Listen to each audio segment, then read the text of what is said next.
Leica M240 is not the most desired M camera.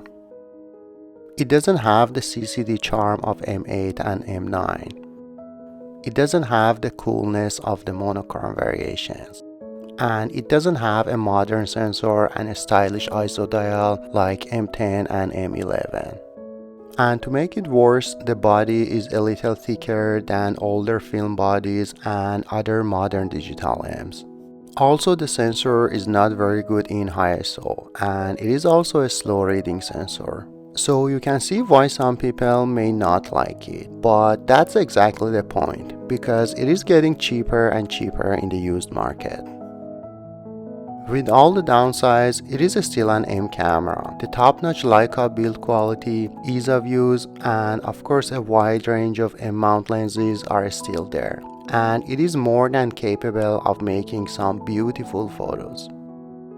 So during the almost 9 years that I own this camera, I came up with a few strategies to get the best out of this body, and here's my list.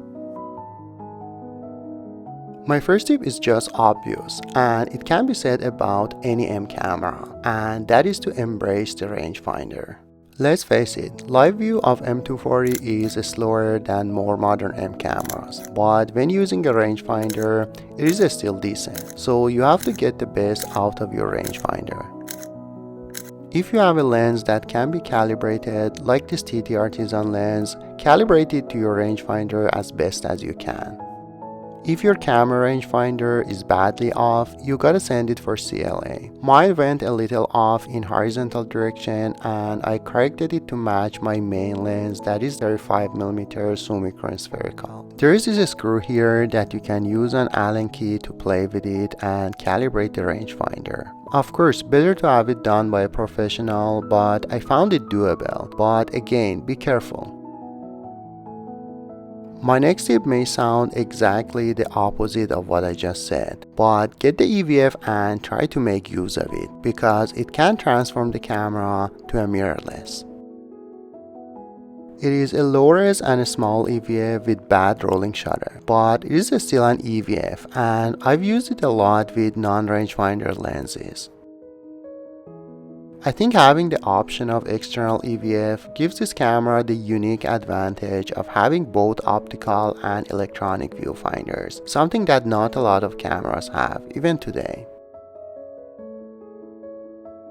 To make it work, I set up my front function button to 10 times magnification, and when I want to get critical focus, I simply push the button, focus, and then push it one more time to get back to normal view.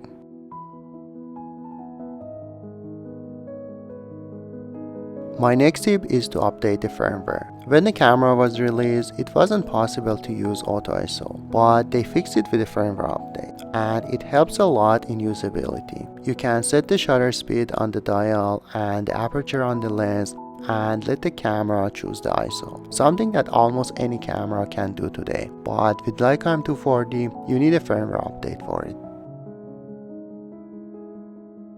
The next tip is to learn to deal with the limited buffer. M240 has a very limited buffer, and to make it worse, it is ISO dependent, meaning that it gets worse at higher ISO values. Here's my test results. At continuous mode and ISO 200, if you shoot DNG only, you will get 12 shots before filling the buffer. If you shoot DNG and JPEG fine, you will get only 7 shots. If you go to ISO 1600, for DNG only you will get 6 shots, but your speed drops to almost 1 FPS. And for DNG plus JPEG fine, you will get 5 shots with reduced speed. But I think the better way is to stay at single shot, but take multiple shots with minimum delay between them. In this case, for DNG only at ISO 200, you will get 14 shots before filling the buffer, and if you want DNG plus JPEG fine, it becomes 9 shots. For ISO 1600, DNG only will give you 8 shots, and DNG plus JPEG fine will give you 5 shots. My next tip is to use the camera profiles. You have a total of 5 user profiles and you can set them to your liking to quickly change your settings. For example, you can set one to shoot DNG only and the other one to shoot DNG plus JPEG. Or you can set one to underexpose and the other one to overexpose. The next thing is to code your lenses. Modern Leica lenses have this 6-bit coding that helps the camera understand what lens it is using. If you use the camera in A mode with auto ISO, it can potentially help in reducing the camera shake and also in using the optimum ISO. If your lens doesn't have the 6-bit coding, there are many places that can do this for you, or you can simply do it yourself. I use this kit by Akara Labs to do it, but there are other kits as well. Just do a little research and find one that works for you. My next tip is very simple. Use one of these card readers to easily transfer the shots to your phone if needed. Leica M240 doesn't have Bluetooth or anything like that, so this card reader is very useful if you want to quickly share the photos with other people. Another thing is to lock your exposure before you recompose. Focus on recompose is a widely used technique with manual focus cameras, including Leica M cameras. But if you are using auto mode and you have a complicated lighting scenario, remember that the dynamic range of your M240 is not the best. So first focus, then half press the shutter to lock the exposure on your main subject and then recompose. Another tip is for when you are reviewing the photos and you have several photos of someone and you want to choose the best one. Let's say you are zoomed in on someone's face in the center of the frame, for example, and you want to compare several photos in a row to choose the best.